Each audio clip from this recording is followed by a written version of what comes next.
जय हिंद मेरे प्यारे साथियों। तो कैसे हैं आप लोग? आई होप आप सब लोग बढ़िया होंगे। सो गाइस, आज के सेशन में हम मैथ्स के प्रैक्टिस सेट नंबर 32 करने वाले हैं, जिसमें हम महत्वपूर्ण कुछ प्रश्नों को देखेंगे मैथ्स के, जो आगामी किसी भी एग्जाम के पॉइंट ऑफ व्यू से बहुत ही ज़्यादा महत्वपूर्ण होंगे। तो अगर आप किसी भी कॉम्पिटेटिव एग्जाम की तैयारी करते हैं तो आप इस वीडियो को अंत तक जरूर देखिएगा, और वीडियो अच्छी लगेगी तो वीडियो को लाइक और हमारे चैनल पर पहली बार आए तो चैनल को सब्सक्राइब करिएगा। ठीक है, तो देखिए हम आपको दिखा रहे हैं कि हर प्रश्न जो है अलग अलग चैप्टर से होंगे, और कोशिश कीजिएगा कि आप इन सारे प्रश्नों का जवाब जो है आप अपने से खुद से दें, और वीडियो के अंत में आप कमेंट करके जरूर बताइएगा कि आप इन प्रश्नों में से कितने प्रश्नों का जवाब जो है आप खुद से दे सकते हैं। ठीक है, तो चलिए बिना देरी के हम वीडियो को स्टार्ट करते हैं।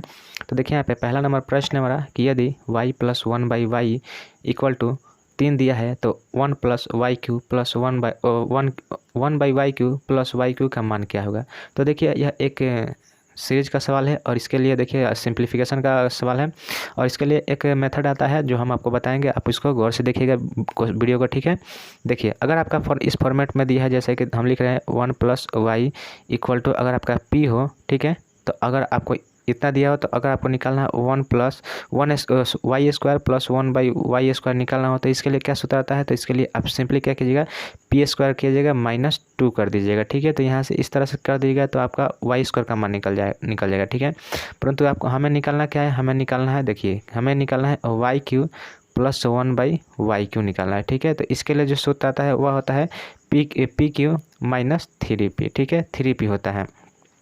तो देखिए यही हमें निकालना है। देखिए, और ये वाला मान हमें दिया है, ये वाला p के जगह पर क्या दिया है, 3 दिया है। ठीक है, हमें यह मान निकालना है, तो इसके लिए हम क्या करेंगे, p के जगह पर 3 रखेंगे, तो 3 का क्यूब क्या होता है, तो 3 का क्यूब 3 का 27 होता है। ठीक है, और -3p कीजिएगा, p के जगह पर क्या रखेगा, 3 रखेगा, तो 3 3 का 9 हो जाएगा।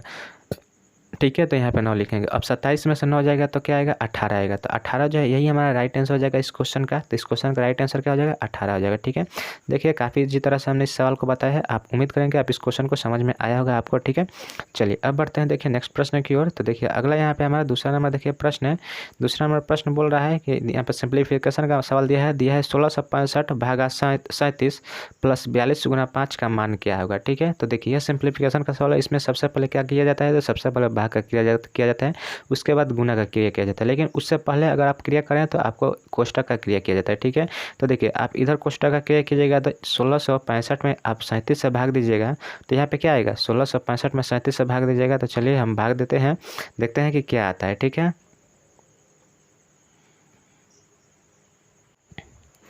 तो देखिए सिंपली आप क्या कीजिएगा, सबसे पहले आप 1665 में 37 से भाग दीजिएगा। ठीक है, 1600 अगर आप 65 भागा 37 करते हैं, देखिए हम पहले क्वेश्चन लिख लेते हैं, उसके बाद यहाँ पे प्लस है, उसके बाद क्या है 42 × 5 है। ठीक है, अब देखिए 1637 में आप 1665 में 37 से भाग दीजिएगा, तो यहाँ पे जो मान आएगा हमारा निकल कर 45 आएगा। ठीक है, उसके बाद प्लस कीजिएगा और इसमें मल्टीप्लाई कीजिएगा, तो 5 दूना का 10 और 5 चौके का 20, 20 और 1 कितना हो जाएगा, 21। ठीक है, तो 210 आ गया। अब आप इसको जोड़ दीजिएगा, तो जोड़िएगा तो क्या होगा, तो देखिए 5 का 5, 4 और 1 5 हो जाएगा, और 2 यानी 255 हमारा आ रहा है। ठीक है, तो राइट आंसर हमारा 255 हो जाएगा। ऑप्शन सी इस क्वेश्चन का बिल्कुल राइट आंसर होगा। ठीक है, तो देखिए सिंप्लीफिकेशन का काफ़ी सिंपल सवाल था, ये क्वेश्चन आप अपने से कर सकते थे। ठीक है, चलिए हम बढ़ते हैं अब नेक्स्ट प्रश्न की ओर। तो देखिए नेक्स्ट यहाँ पे तीसरा नंबर देखिए प्रश्न यहाँ पे हमारा। तो देखिए अब यह त्रिकोणमितीय सवाल है। ठीक है, देखिए यहाँ पे बोल रहा है कि यदि tan अल्फा इक्वल टू 1/3 तथा tan बीटा इक्वल टू √3, ठीक है, तो कॉस अल्फ़ा प्लस बीटा का मान क्या होगा। ठीक है, तो देखिए अगर हम tan अल्फ़ा की बात करें और इसका मान दिया है √3, 1/√3, ठीक है, तो यहाँ पे इसका एक्यूरेट इसका मतलब डिग्री में इसका मान क्या होगा, तो इसका डिग्री में जो मान होगा tan अल्फ़ा बराबर हो जाएगा हमारा tan कितना का मान 1/√3 होता है, तो tan जो है 30 का मान 1/√3 होता है, यानी कि अल्फ़ा बराबर हमारा क्या हो जाएगा, 30 हो जाएगा। ठीक है, वहीं पर अगर हम बात करें tan बीटा का मान दिया है, देखिए क्या दिया है, तो tan बीटा का मान हमारा दिया है √3, तो tan कितना का मान √3 होता है, तो tan जो है tan हमारा जो tan कितना का मान होता है, तो tan हमारा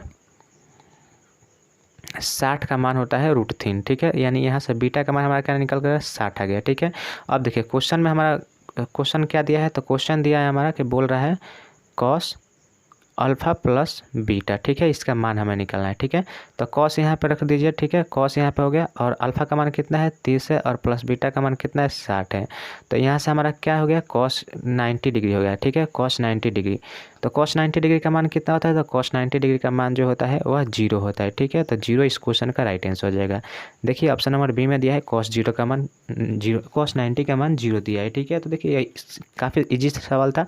यहाँ पे हमें अल्फ़ा का मान निकालना था, क्योंकि देखिए यहाँ पे अल्फ़ा 30 रखिएगा, tan 30 रखिएगा तभी जाकर 1/√3 होगा, और बीटा के जगह पर क्या रखिएगा 60 रखिएगा तभी जाकर tan बीटा का मान √3 होगा, ठीक है। और यहाँ से cos अल्फ़ा प्लस बीटा किए तो 60 और 30 90 हो गया, और cos 90 का मान कितना होता है, तो 0 होता है, ठीक है, जो कि ऑप्शन नंबर बी में दिया है।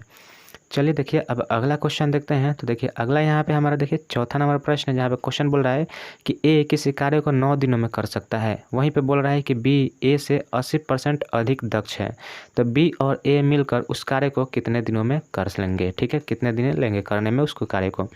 तो देखिए यहाँ पे बोल रहा है कि ए किसी काम को जो है वह कितने दिनों में कर रहा है, तो 9 दिनों में कर रहा है।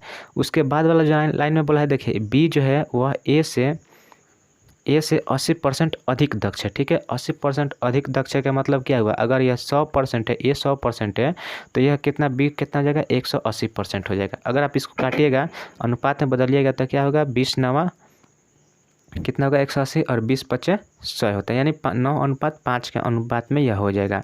अब देखिए क्वेश्चन बोला है यहाँ पे, देखिए क्वेश्चन बोला इसमें बोला था कि ए किसी कार्य को 9 दिनों में कर सकता था। तो देखिए 9 ए की क्षमता कितना है, ए की क्षमता 9 है, एक की क्षमता कितना है 5 है, और वह 9 दिनों में काम कर रहा है। तो अगर टोटल काम की बात करें, टोटल वर्क की बात करें, तो टोटल वर्क का कितना हो जाएगा 9 × 5 हो जाएगा, यानी कि टोटल वर्क हमारा जो निकल कर आ गया 45 निकल कर आ गया। अब देखिए इसी को बोल रहा है कि बी और ए मिलकर उसी कार्य को कितने दिनों में कर लेंगे, ठीक है। तो देखिए बी और ए मिलकर अगर काम करते हैं तो एक दिन में इनका काम कितना होगा, तो एक दिनों में काम इनके क्षमता का योग हो जाएगा। तो 9 5 कितना होता है, 9 5 14 होता है, ठीक है। तो एक दिन में 14 काम करेंगे, ठीक है। तो 45 काम को करने में वह कितना दिन लगेंगे, तो 45 काम करने के लिए उसको कितना दिन लगेगा, तो 45 बटा हम सिंपली क्या करेंगे 14 कर देंगे, ठीक है, क्योंकि उन दोनों की क्षमता का योग क्या है 14 है, ठीक है। तो यहाँ पे 45 बटा 14 कर देंगे। अब देखिए हमारा जो आंसर दिया है इसी फॉर्मेट में दिया है, राइट आंसर हमारा क्या हो जाएगा, यही हो जाएगा 45 बटा 14। देखिए ऑप्शन नंबर ए में दिया है, राइट आंसर हमारा हो जाएगा 45 बटा 14 दिन लगेगा उन लोगों को, ठीक है। देखिए यहाँ पे हमें सिंपली इस क्वेश्चन में क्या करना था, इस क्वेश्चन में हमें जो है टोटल वर्क निकालना था। टोटल वर्क अगर हम निकाल लेते हैं तो इनकी क्षमता से जो भाग दे देंगे तो हमें वहाँ से दिन निकल कर मिल जाएगा, ठीक है। तो उम्मीद करते हैं क्वेश्चन आपको समझ में आया होगा। चलिए अब बढ़ते हैं नेक्स्ट प्रश्न की ओर। तो देखिए यहाँ पे अगला यहाँ पे 5 नंबर देखिए प्रश्न नंबर है 5 नंबर देखिए साधारण ब्याज से संबंधित प्रश्न है। बोल रहा है कि साधारण ब्याज की एक निश्चित दर पर 2 वर्षों में 2000 रुपये की राशि जो है 3120 रुपया हो जाती है, तो प्रति वर्ष ब्याज की दर क्या होगा।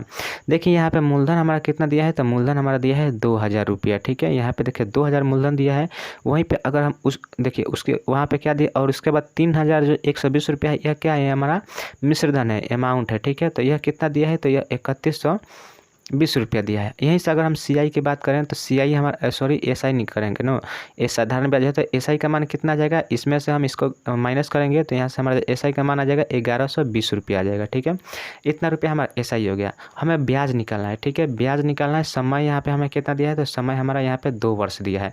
ब्याज निकालने के लिए क्या सूत्र है, तो देखिए सिंपली साधारण ब्याज का ही सूत्र रखिएगा। साधारण ब्याज के लिए क्या होता है, तो SI = P × R × T by 100 होता है, ठीक है। तो इसी को हम यहाँ पे इसी फॉर्मेट में रखेंगे तो SI हमारा कितना है, तो SI हमारा 1120 रुपया है, ठीक है। मूलधन कितना है, तो मूलधन हमारा 2000 रुपया है। R कितना है, तो R हमें निकालना है। T हमारा जो है T हमारा कितना दिया है, तो T हमारा 2 वर्ष दिया है। तो इतना बटा हम क्या करेंगे 100 करेंगे। 100 करेंगे तो देखिए यहाँ 2 शून्य से 2 शून्य कट जाएगा, ठीक है, और यहाँ से 1 शून्य से इधर 1 शून्य कट जाएगा। अब यहाँ देखिए 2 और 2 कितना हो गया 4 से आप इसमें भाग दीजिएगा। चलिए हम 2 से पहले भाग देते हैं, 2 से यहाँ पे भाग दीजिएगा तो कितना होगा 2 5 10 और 2 6 12, यानी 56 इधर हो गया, इधर 2 बच गया। इस 2 को काटिएगा तो यहाँ पे क्या आ जाएगा 28 आ जाएगा। 28 दिनों का 56 होता है, यानी कि R बराबर हमारा निकल कर आ गया कितना, तो R बराबर हमारा जो निकल कर आ गया R बराबर कितना 28% आ गया, ठीक है। तो 28% देखिए किस ऑप्शन में दिया है, तो 28% देखिए हमारा ऑप्शन नंबर डी में दिया है। राइट आंसर हो जाएगा हमारा ऑप्शन नंबर डी 28%, ठीक है। तो उम्मीद करते हैं ये सारे क्वेश्चन आपको समझ में आया होगा। हमने बहुत इजी वे में इस सारे क्वेश्चन को बताए हैं। अगर आप वीडियो के अंत तक जुड़े हुए हैं तो आप कमेंट करके जरूर बताइएगा कि आपको ये वीडियो कैसी लगी। उम्मीद करते हैं वीडियो आपको अच्छी लगी हो। वीडियो अच्छी लगी तो वीडियो को लाइक और हमारे चैनल पर पहले बनाए तो चैनल को सब्सक्राइब जरूर कीजिएगा। चलिए मिलते हैं इसी तरह के नेक्स्ट वीडियो में, तब तक के लिए जय हिंद जय भारत।